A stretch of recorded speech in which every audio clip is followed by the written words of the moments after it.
Bismillahirrahmanirrahim. Assalamualaikum warahmatullahi wabarakatuh.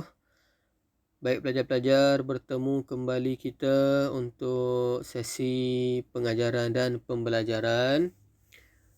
Setelah lebih kurang 5 hari kita bercuti, hari ini kita sambung semula pelajaran kita. Baik, untuk petang ini ialah subjek ibadah. Ustaz akan masuk topik yang seterusnya, syarat-syarat sah tayammum. Okey, sebelum ni kita dah belajar mengenai erti dan sebagainya. Baik, sebelum kita memulakan pembelajaran, marilah sama-sama kita membaca doa. Bismillahirrahmanirrahim. اللهم افتح علينا حكمتك وانشر علينا من خزائن رحمتك يا أرحم الراحمين رب اشرح لي صدري ويسر لي أمري واحلل عقدة من لساني يفقه قولي آمين يا رب العالمين. Baik pelajar-pelajar, okay. Topik untuk kita hari ini ialah syarat sah tayammum. Okey. Syarat sah tayammum.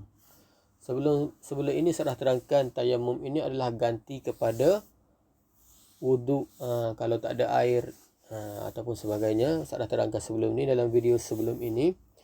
Okey, hari ni kita akan tengok apa dia syarat-syarat sah tayammum. Okey, yang pertama yakin telah masuk waktu solat. Kita kena yakin dah masuk waktu solat. Okey. Perlu yakin dah masuk waktu solat. Kalau tak masuk waktu lagi, tak boleh bertayamum. Yang kedua, mencari air sesudah masuk waktu solat. Kita cari air dulu. Cari air, kalau tak ada air, barulah boleh bertayamum. Yang ketiga, ada debu tanah yang suci, iaitu tidak bercampur dengan benda-benda lain. Maksudnya debu tanah yang kita nak bertayamum tersebut tak ada mengandungi kotoran-kotoran, najis-najis binatang ataupun sebagainya. Yang keempat, menghilangkan najis terlebih dahulu. Okey. Kalau ada najis dekat anggota tayamum kita kena ataupun anggota badan kita kena hilangkan najis terlebih dahulu. Yang kelima, membuat 2 kali tepukan tangan ke atas tanah. Letak tapak tangan di atas debu tanah tadi. Buat 2 kali tepukan. Okey. Tepukan pertama menyapu muka. Tepukan kedua menyapu tangan hingga ke siku. Okey. Tepukan pertama menyapu muka dan tepukan kedua menyapu tangan hingga ke siku. Maka dekat sini ada berapa anggota tayamum kita? Ada 2 sahaja, iaitu muka dan tangan. Tangan hingga ke siku. 2 anggota tu sahaja tayamum. Tak perlu nak berkumur, tak perlu nak masuk debu tanah dalam telinga, tak perlu nak basuh kaki. Tak perlu. Sebab anggota tayamum ada 2 sahaja. Baik, yang keenam. Sekali tayamum hanya untuk sekali solat fardu. Tetapi dibolehkan untuk beberapa kali bagi solat sunat. Faham tak maksudnya? Maksudnya, okey, bila dah azan kan, awak pun bertayamum. Ambillah tayamum, awak pun bertayamum. Kemudian, awak tak terbatal pun. Contohnya, awak tak tersentuh kulit dengan orang lain. Awak tak terkentut pun, awak tak buang air besar pun, awak tak buang air kecil pun. Maksudnya, masih ada tayamum tu. Masih tak terbatal. Tapi bila dah masuk waktu seterusnya, walaupun tak terbatal lagi, ia dah dikira batal. Tak boleh guna dah tayamum yang pertama tadi. Dia dah tak boleh dipakai lagi. Awak kena bertayamum kali kedua pula untuk setiap kali solat fardu.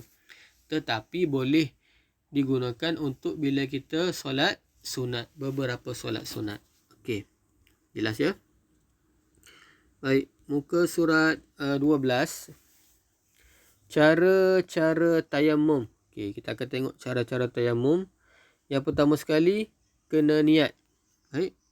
Kena berniat. Macam mana niat tayammum? Okey. Nawaitu tayammuma listibahatis solati lillahi ta'ala. Semula. Nawaitu tayammuma listibahati fardis solati lillahi ta'ala. Artinya, sahaja aku bertayamum menggantikan wudu bagi membolehkan solat fardu kerana Allah Ta'ala. Itu arti dia.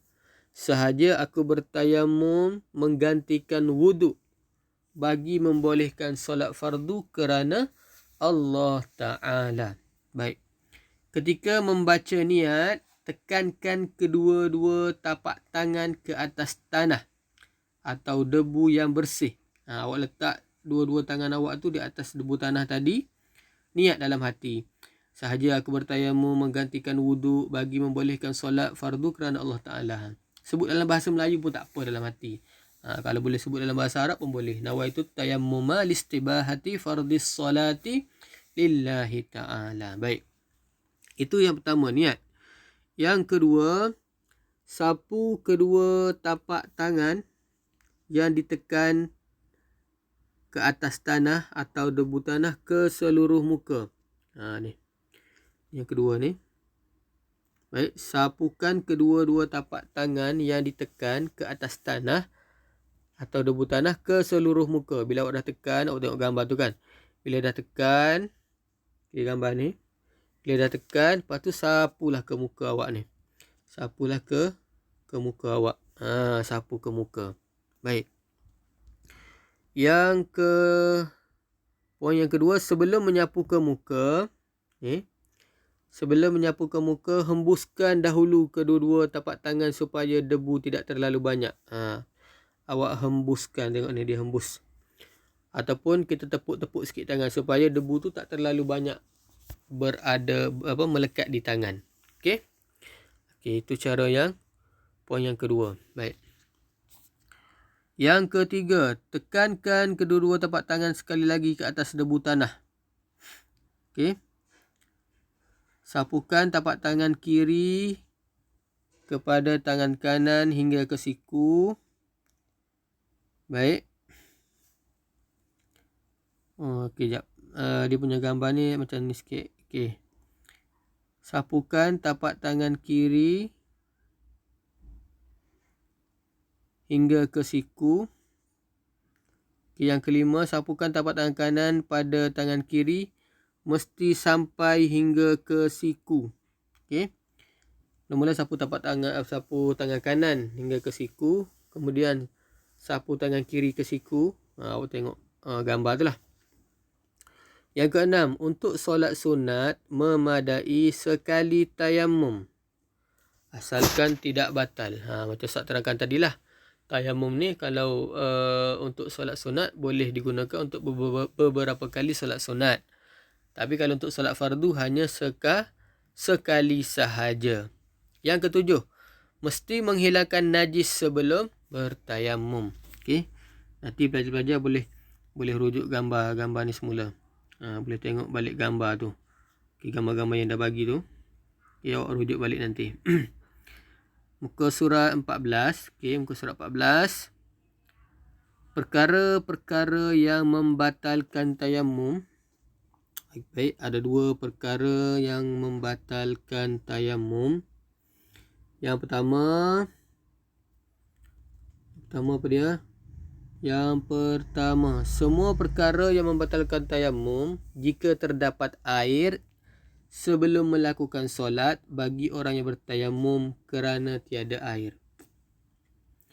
Makna kata bila awak dia kata semua perkara yang membatalkan tayamum jika terdapat air. Okey, awak dah bertayamum. Okey, dah bertayamum, tiba-tiba tak solat lagi ni, tiba-tiba ada air. Maka tayamum tu terbatal, maka kena berwuduk dengan air. Yang kedua, mampu menggunakan air bagi orang yang sakit lalu sembuh. Dia sakit, lepas tu dia punya sakit tu dah sembuh, maka tak perlu lagi bertayamum, tetapi berwuduk seperti biasa. Berwuduk seperti biasa. Okey, jelas pelajar-pelajar? Okey, itulah beberapa topik. Yang pertama, cara-cara kita nak bertayamum. Yang pertama, syarat-syarat sah tayamum. Yang kedua, cara-cara bertayamum. Okey. Dan yang terakhir, perkara-perkara yang membatalkan tayamum. Okey, diharapnya video ini bermanfaat kepada kita. Mana tahu satu hari nanti tak ada air kat rumah kita, maka bolehlah kita bertayamum. Okey, belajar-belajar, insya-Allah kita akan bertemu lagi. Wallahu a'lam. Assalamualaikum warahmatullahi wabarakatuh.